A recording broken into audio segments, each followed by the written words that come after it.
త్యాగరాజ నగర్ అభయాంజనేయ స్వామి temple దగ్గర ఈరోజు గణపతి నవరాత్రులు ప్రారంభించుకున్నాం. ఈ యొక్క పూజానంతరం పెద్దలందరూ కూడా ఇక్కడ ఈ యొక్క కార్యక్రమాలను విజయవంతం చేయడం కోసం ఏవైతే నాగేశ్వరరావు గారు కానివ్వండి, మిత్రులు సాయి గారు కానివ్వండి, వారి యొక్క కమిటీ బృందం, వారితో పాటు తుమ్మలపల్లి నాని గారు ఈ ప్రాంతం వ్యక్తి, మీ కమిటీ మెంబరే కానీ సమితిలో పదాధికారిగా ఉన్నారు, జిల్లా సమితిలో. అదేవిధంగా పెదకాపు గారు, వారు కూడా జిల్లాలో పదాధికారిగా ఉన్నారు. ఈ యొక్క సమితి ఆధ్వర్యంలో కాకినాడ నగరంతో పాటు కాకినాడ జిల్లాలో ఉన్నటువంటి అన్ని ప్రాంతాల్లో కూడా ఈ యొక్క గణపతి ఉత్సవాలు ఘనంగా జరగాలి. ఆ ఉత్సవాలు పెట్టినటువంటి పందిరిలో ఎవరికి ఎటువంటి ఇబ్బంది రాకూడదు. ఆ విధంగా 9 రోజులు సాంప్రదాయబద్ధంగా మనం ఉత్సవాలు నిర్వహించుకొని 4వ తేదీతో 9 రోజులు పూర్తవుతుంది. 5వ తేదీ మీకు శుక్రవారం వచ్చింది కాబట్టి 6, 7 నిమజ్జనం చేస్తున్నాం. 7వ తేదీ కూడా మధ్యాహ్నం నుంచి గ్రహణం వచ్చింది. గ్రహణంలో చేయకూడదు కాబట్టి ఈ లోపే మనం నిమజ్జనం చేయవలసిన అవసరం ఉంది. శాస్త్రీయంగా జరగవలసిన అవసరం ఉంది కాబట్టి మీ అందరికీ తెలియజేస్తున్నాం. ప్రధానంగా ప్రభుత్వం వారు, కూటమి ప్రభుత్వం వారు పోయిన సంవత్సరం చలానా లేకోకుండా, అంటే దాదాపుగా రోజుకి 100 రూపాయలు కట్టినా 9 రోజులకి 900 కడితే కానీ చలానా ఇచ్చేటటువంటి పరిస్థితి లేదు గతంలో. ఆ చలానా లేకుండా పర్మిషన్ ఇచ్చేటటువంటి విధంగా పోయిన సంవత్సరం నిర్ణయం తీసుకున్నారు. దాంతోపాటు మనం పోయిన సంవత్సరమే కొన్ని విషయాలు ప్రభుత్వం దృష్టికి పెట్టాం. అయ్యా, కరెంటు కూడా హైదరాబాద్, తెలంగాణ రాష్ట్రంలో ఫ్రీగా ఇస్తున్నారు కాబట్టి ఇక్కడ కూడా ఇవ్వండి అని చెప్పి 2 రోజుల క్రితం మన యొక్క మంత్రి గారు లోకేష్ గారు రాష్ట్ర మంత్రులతో నిర్ణయం తీసుకొని ఫ్రీ కరెంటు, వినాయక పందిరికి ఫ్రీ కరెంట్ ప్రకటించారు. కానీ అది ఏ విధంగా ఇస్తారనేది అధికారులతో మనం క్లారిటీ తీసుకోవాల్సిన అవసరం ఉంది.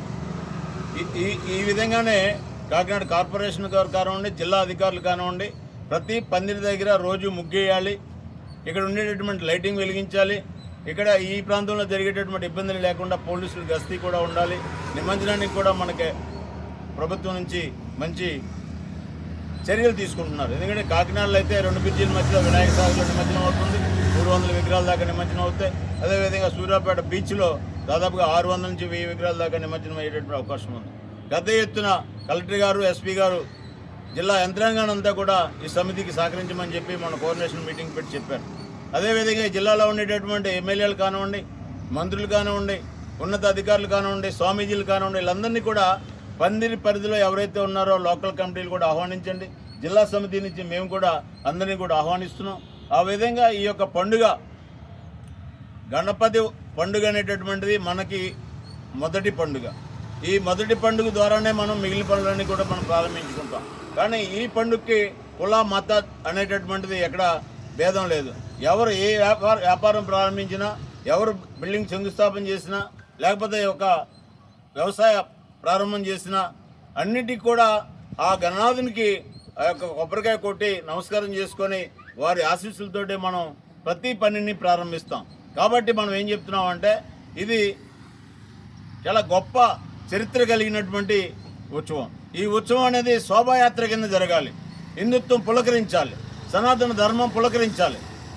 ఈ విధంగా మనం అందరినీ కోఆర్డినేట్ చేసుకొని ముందుకెళ్తున్నాం. కానీ ఇందులో ఒక విషయం ఏంటంటే, కొంతమంది అధికారులు వ్యతిరేకించకపోయినప్పటికీ కూడా కొన్ని మొండి వాదనలు చేస్తున్నారు.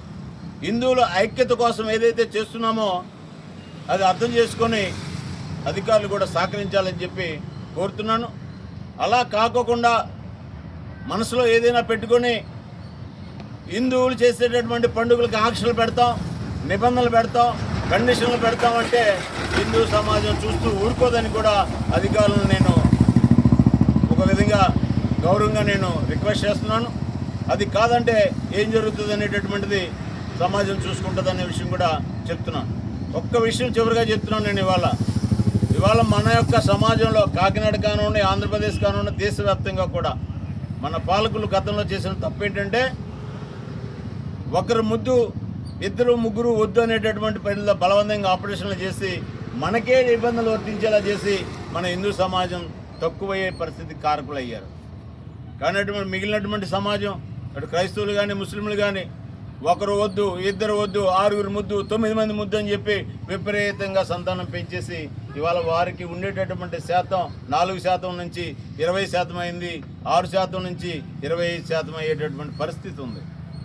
ఇవాళ ప్రభుత్వాలు కళ్ళు తెరిచాయి. ఏదో అంటారు సామెతగా, చేతులు కాలేక ఆకులు పట్టుకున్నామని. ఇవాళ 1 వద్దు, 2 వద్దు, 3 ముద్దు అంటున్నారు మన ప్రభుత్వాలు.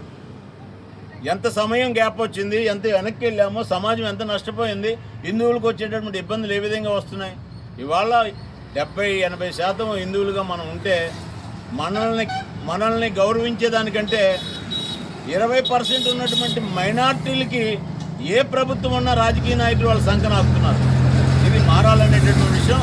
ఇది హిందువుల యొక్క ఆలోచన, హిందువుల యొక్క సంకల్పం, హిందువుల యొక్క గొప్పతనాన్ని ప్రతి పండుగ ఆధారంగా మనం బయటకు వచ్చి సమాజానికి చెప్పాలి. సనాతన ధర్మం అని ఇవాళ అందరూ రాజకీయ నాయకులు మాట్లాడుతున్నారు. పవన్ కళ్యాణ్ గారు ఆయన సినిమా యాక్టర్గా కానివ్వండి, డిప్యూటీ ముఖ్యమంత్రిగా కానివ్వండి, సనాతన ధర్మం కోసం నా ప్రాణ త్యాగానికైనా నేను రెడీ అని చెప్పి పబ్లిక్గా లక్షల మంది సభలో మాట్లాడుతున్నటువంటి పరిస్థితి.